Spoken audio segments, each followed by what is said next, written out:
ঠাকুরজির একবার ঘেঁটিটা ধরে এখানে নিয়ে আয় তো, দেখি সে কেমন করে পাঠশালা যায়।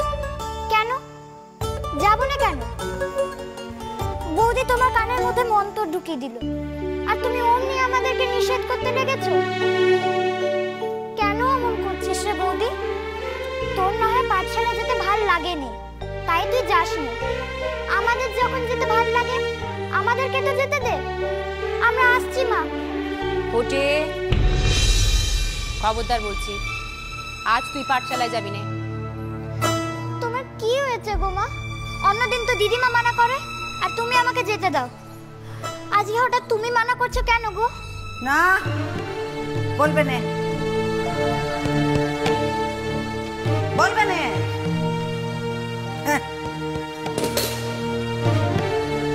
সেই দিন পাঠশালায় গিয়ে তোমরা দুজনে মিলি যে কাণ্ডখানে বাঁধিয়েছিলে না, দুশ্চিন্তায় তো পড়া একেবারে উড়ে গিয়েছিল। পাঠশালায় যাচ্ছে বলি কি না, অত লেখাপড়া করে কি করবি? হবেটা কি অত লেখাপড়া করে? শুনি ভারী হয়েছে তোদের ঈশ্বরচন্দ্র বিদ্যাসাগর, মেয়েদের কপাল একেবারে পাল্টে দেবেন নাকি?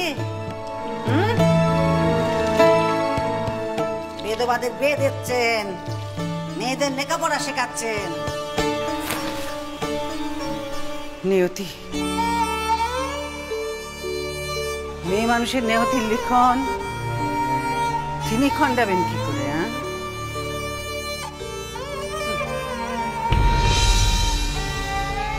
পারবেন না, পারবেন না।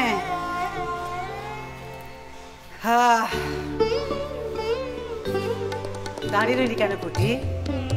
দেখছিস নে তোর বউ দিদি তোর মায়ের সঙ্গে কেমন বড়ি দেওয়া শিখছে। হ্যাঁ, হাত লাগা না, হাত লাগা।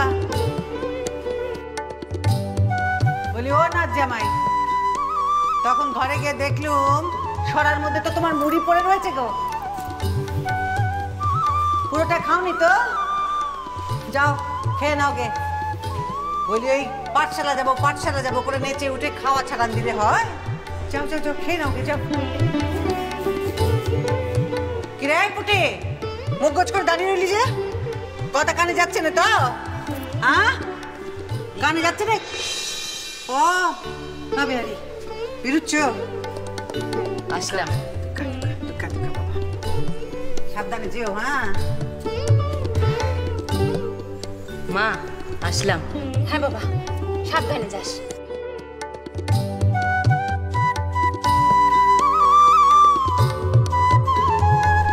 আচ্ছা দিদিমা, রোজ রোজ যে দাদা ছুতুরের কাজ শিখতে যায়, কই তখন তো তুমি ওকে কিছু বলো না?